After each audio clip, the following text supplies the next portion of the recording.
3 مرحلوں میں کرانا، اور اس کے بعد کیونکہ اگر ہم ماضی کے اندر چلے جائیں تو ہمیں یہ پتہ چلتا ہے کہ جب بھٹو صاحب نے یہ الیکشن کروائے تھے اور کشمیر کے اندر پہلی دفعہ سیاسی پارٹیوں کا پیپلز پارٹی نے وہاں انتخابات کا حصہ بننے کے لیے گئے تھے، تو اس ٹائم پہ سردار قیوم صاحب وہاں اس ٹائم پہ صدر تھے. سردار قیوم صاحب نے انکار کیا تھا اور ایک خط لکھا تھا جناب بھٹو صاحب کو اور کہا تھا کہ آپ ایسا کام نہ کریں کیونکہ اس سے پاکستان کی جو ایک وہ جو ہمارا ایک سٹیٹس ہے کشمیر کا اس کو متاثر ہونے کا. پھر اس کے اوپر جنبش قلم سے انہوں نے ایگزیکٹو آرڈر کے ساتھ ان کی حکومت فارغ کر دی اور اس کے بعد وہاں الیکشن میں پیپل پارٹی آ گئی. 98% پیپل پارٹی جو تھی وہ وہاں ہار گئی اور ان کو ووٹ نہیں ملا. اور اس کے بعد جو صورتحال پھر پاکستان کی دیگر پارٹیاں آ گئیں. حالانکہ اس ٹائم پہ جو حسین شہید سہروردی اور اسی طریقے سے جناب ایوب خان صاحب کی جو سیاسی جماعتیں تھیں ان کو بھی وہ کہا گیا، لیکن انہوں نے پھر سردار قیوم صاحب کی بات کو سامنے رکھتے ہوئے کہا کہ نہیں، ہاں بات تو صحیح ہے کہ پاکستان کی جو پولیٹیکل پارٹیز ہیں ان کو پیچھے رہنا چاہیے اور وہاں آزاد کشمیر کی پولیٹیکل پارٹیز کو سامنے آنا چاہیے. یہ تو تاریخی پس منظرنامہ ہے. سیدھی سی بات میں نے آپ کو بتا دی کہ یہ ان کے آپس میں باتیں ہیں، اس نے یہ کر دیا، اس نے وہ کر دیا. حقیقت یہ ہے کہ انہی کی وجہ سے سب کچھ ہوا. ان کی اگر حکومتوں نے کام کیا ہوتا تو آج جوائنٹ عوامی ایکشن کمیٹی جو عوام کی جو ڈیمانڈز تھیں، یعنی کہ ان کی جو ریکوائرمنٹس تھیں، عوام کی جو محرومیات تھیں، ان کے اوپر انہوں نے آج وہاں سیاست کی اور لوگوں کو دھرنوں پہ اور مخالفت کے اوپر مجبور کر دیا. اسی لیے شاید یہ مرحلہ وار کرنے کا بھی فیصلہ کیا گیا. سر، آپ کی پارٹی کیونکہ الیکشن لڑ رہی ہے تو اس کے لیے نیک تمنائیں ہماری جانب سے. جاوید صدیق صاحب، آپ کو میں شامل گفتگو کرنا چاہوں گی. سر، ابھی جس طرح سے بات ہو رہی تھی انتخابات اور پھر وہ مرحلہ وار کرانا، ماضی کے جھروکوں سے بھی کچھ یادیں تازہ کی عبداللہ گل صاحب نے. کچھ پریزیڈنسیز ہمارے سامنے ہیں. یہ جو ایک روایتی الزامات کا سلسلہ ہے، سر یہ آخر کب تک جاری رہے گا؟ بسم اللہ الرحمن الرحیم. پہلے بات تو میں عبداللہ گل صاحب کی بات کو تھوڑا سا آگے لے کے جانا چاہتا ہوں. جی ضرور. یہ جو پاکستان کی پالیٹکس ہے، نفرت بری، خدورت بری اور مخاصمت بری، وہ آزاد کشمیر میں پیپلز پارٹی کے دور میں 70s میں ذوالفقار علی بھٹو صاحب کے دور میں شروع ہوئی. اس وقت بھٹو صاحب کو مشورہ دیا گیا تھا کہ آپ کشمیر میں پاکستانی سیاسی جماعتوں کو انڈکٹ نہ کریں، ان کا دخل اور ان کی دخل اندازی نہ کریں، اس سے مسئلہ کشمیر کو بڑا نقصان ہوگا. پھر بھٹو صاحب جو ہے وہ اس وقت سردار عبدالقیوم صاحب اس وقت صدر تھے اور وہ ایک ان کے درمیان ایک وہ تھا نظریاتی کشمکش بھی تھی. یہ سردار قیوم ہی تھے جنہوں نے سب سے پہلے قادیانیوں کو کشمیر میں غیر مسلم اقلیت قرار دیا. تو اس کا اثر یہ ہوا کہ پاکستان میں بھی یہ تحریک چل پڑی. سردار صاحب کے ساتھ کی مخاصمت یا ایک چپکلش چل رہی تھی، تو انہوں نے پیپلز پارٹی کو کچھ بیوروکریٹس کے ساتھ مل کر وہاں پہ بنایا. تب سے یہ روایت چلی آ رہی ہے. یہ ہونا نہیں چاہیے تھا. اس سے مسئلہ کشمیر جو ہے اس پر اثر پڑا ہے اور ہماری سیاسی جماعتوں کو انشور کرنا چاہیے تھا کہ کشمیر کے بارے میں ہمیں محتاط رویہ اختیار کرنا چاہیے. ہمیں کشمیر میں یہ پالیٹکس جو پاکستان میں ہے، جس میں الزامات لگتے ہیں، جس میں ایک دوسرے پر کرپشن کے الزامات لگتے ہیں، اس میں یہاں تک کہا جاتا ہے کہ ایک پارٹی دوسرے کو کہہ دیتی ہے کہ وہ غدار ہے اور وہ بہت دشمن ہے. یہ ساری چیزیں جو ہے یہ پاکستانی سیاست کا بدقسمتی سے وہ ورثہ ہے جو ہم نے آزاد کشمیر میں منتقل کر دیا. اب یہ ایک ریئلٹی ہے اور نون لیگ اور پیپلز پارٹی جو کہ میجر پارٹیز ہیں اور پاکستان میں پچھلے 30-35 سال کے اندر انہی پارٹیوں نے اقتدار سنبھالا اور الیکشن لڑی اور انتخاب بھی جیتے. اب یہ مد مقابل ہے اور ایسی صورتحال میں ہے کہ یہاں پہ کشمیر میں مسئلہ کشمیر کے اوپر کم بات کر رہے ہیں اور دھاندلی کی بات کر رہے ہیں اور وسائل کے غلط استعمال پر وہاں پہ جھگڑا ہے. ابھی بلاول صاحب نے الزام لگایا کہ ان کے ایک کارکن کو نون لیگ کے کینڈیڈیٹ نے ہوائی فائرنگ کر کے ہلاک کر دیا. تشدد کا ایلیمنٹ بھی شامل ہو گیا. سو میں سمجھتا ہوں کہ چیف الیکشن کمشنر صاحب بہت پر امید ہے اور بڑی رجائیت پسند اور مثبت بیانات دے رہے ہیں کہ بہت بڑی تعداد میں لوگ ووٹ کاسٹ کر رہے ہیں، بڑا جوش و خروش ہے. انہوں نے پولنگ کا وقت 5 بجے سے 6 بجے کر دیا اور ان کا خیال ہے کہ بہت ہی پرامن الیکشن ہو رہے ہیں اور وہ اس کی کامیابی کا کریڈٹ بھی لے رہے ہیں. لیکن میں سمجھتا ہوں کہ وہاں کی جو صورتحال ہے بڑی ٹینس ہے اور یہ ہونا نہیں چاہیے تھا. بالکل، ابھی اس تک صورتحال ذرا ٹینس ہے، بجا فرما رہے ہیں آپ، لیکن چیف سیکرٹری آزاد کشمیر یہ کہتے ہیں کہ سوشل میڈیا پر ہونے والے تمام تر پروپیگنڈاز پر کڑی نظر ہے، ان کو ہم کامیاب نہیں ہونے دیں گے. پروگرام کے پہلے حصے میں ہم نے ڈسکشن کی، الیکشن کے حوالے سے بات کی، پولیٹیکل انسٹیبلٹی کے حوالے سے بات کی. وہیں ایک اور چیلنج کو بھی ہم ڈسکس کریں گے. اس وقت پاکستان کو درپیش اندرونی چیلنجز میں سب سے بڑا دہشت گردی کا ناسور ہے، جسے جڑ سے ختم ہونا بے حد ضروری ہے. میں مہمانوں کی جانب بڑھوں گی. عبداللہ گل صاحب، آپ کی جانب آئیں گے. سر، دہشت گردی کے ناسور کو جڑ سے ختم کرنا ہے اور اس کے لیے جو مین ٹولز ہیں، وہاں ہم بات کرتے ہیں ریاستی اداروں اور عوام کے باہمی تعاون کی. یقیناً یہ امن کی ضمانت ہے. ایک اور جانب میں اشارہ کرنا چاہوں گی اور میں چاہوں گی کہ آپ گفتگو کا آغاز یہاں سے کریں کہ اس وقت ہم دیکھ رہے ہیں کہ ایک فالس فیک نیریٹو کو بیس بنا کر دہشت گردی کی جا رہی ہے. اس جھوٹے پروپیگنڈے کو ختم کرنے کا ایک ٹول ہمارے پاس ہے اور وہ ہے پیغام پاکستان کا نیریٹو. سر، اس کو دوبارہ سے ریوائیو کرنا اس وقت کس طرح سے امپورٹنٹ ہے اور کیسے کیا جا سکتا ہے؟ یہ بہت خوبصورت آپ نے بات کہی ہے. اس میں کوئی شک و شبہ نہیں ہے کہ پیغام پاکستان ایک بڑا جامع اور میرے خیال میں مضبوط ڈاکومنٹ ہے، کیونکہ میں ہمیشہ سے اس چیز کا دائی رہا ہوں کہ آپ آئیڈیالوجی کو سپیریئر آئیڈیالوجی سے ہی کاؤنٹر کر سکتے ہیں. You can not fight ideology with weapons. اس لیے اس کے لیے ایک نیریٹو ہونا بڑا ضروری ہے. لیکن وہ نیریٹو بنایا گیا، لیکن جن ذریعے ان عوام کو پہنچانا تھا، میرے خیال میں ان لوگوں پہ لوگوں کا اعتماد نہیں ہے. جو ماضی کے اندر لوگ آئے سامنے، میں یہ نہیں کہوں گا سب کے اوپر، لیکن ان میں سے بہت سارے ایسے علماء تھے جن کے اوپر لوگوں کا اعتماد نہیں تھا. اور پھر کیا یہ کام صرف علماء کا تھا؟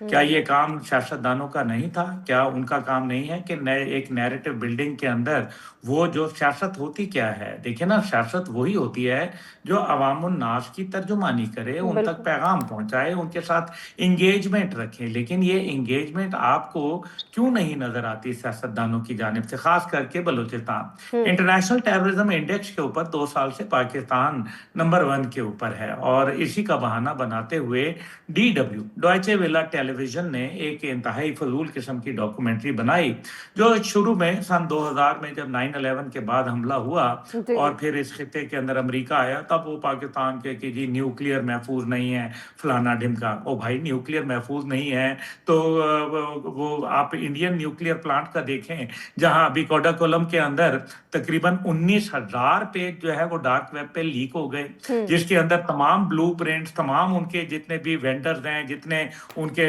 سورسز ہیں، سب کچھ ریویل ہو گیا، سب ویڈیوز ریویل ہو گئیں. آپ ویڈیو بنانی ہے تو اسرائیل کے اوپر بناؤ. جہاں حماس نے جب حملہ کیا تو 2023 کے اندر تو اٹھا کے ان کے انٹیلیجنس چیف تک کو پکڑ کے لے گئے اور تمام ان کی جو سیکیورٹی تھی وہ کمپرومائز ہو گئی. تو اس کے اوپر بناؤ. آپ نے آپ وہی گھسے پٹے بیانیے ہیں. پتہ ہے اس کے اوپر تو DW کی پوری ٹیم کو فارغ کر دینا چاہیے.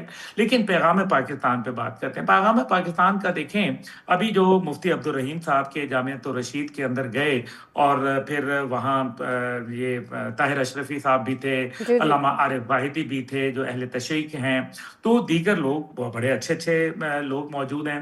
تو میرا خیال ہے کہ ان لوگوں کو لے کے آگے بڑھنا چاہیے. لیکن میں پھر یہی کہوں گا، جب تک کہ عوامی نمائندے اور صحیح علماء کرام جو کہ کریڈیبلٹی رکھتے ہیں عوام کے اندر، لوگوں کے درمیان میں کریڈیبلٹی رکھتے ہیں، جب تک کہ وہ نہیں جائیں گے تب تک یہ بیانیہ صرف کتابوں کی حد تک تو ہوگا. لیکن عملی طور پر اس کو نافذ العمل کرنے کے لیے ضروری ہے کہ عوام کے دلوں میں جائیں، ان سے بات کریں، ان کے ساتھ ٹائم گزاریں. یہ کوئی ٹیلی ویژن پہ بیٹھ کے ایک 15 منٹ کا گفتگو کرنے سے آپ نیریٹو بلڈنگ نہیں ہوا کرتا. یہ نیریٹو ٹائم لیتا ہے، اور اس کے اندر جب تک کہ صدقے دل سے کام نہ کیا جائے تب تک یہ آپ کو فروٹفل رزلٹ نہیں دے گا. یقیناً ایسا ہی ہے۔ جاوید صدیق صاحب، میں آپ سے بھی گزارش کروں گی کہ آپ بھی ضرور اظہار خیال کریں۔ انتہا پسندی کے خلاف اس وقت قومی شعور اجاگر کرنے پر زور دیا جا رہا ہے، سر اس میں ہم اپنا کردار کیسے ادا کر سکتے ہیں؟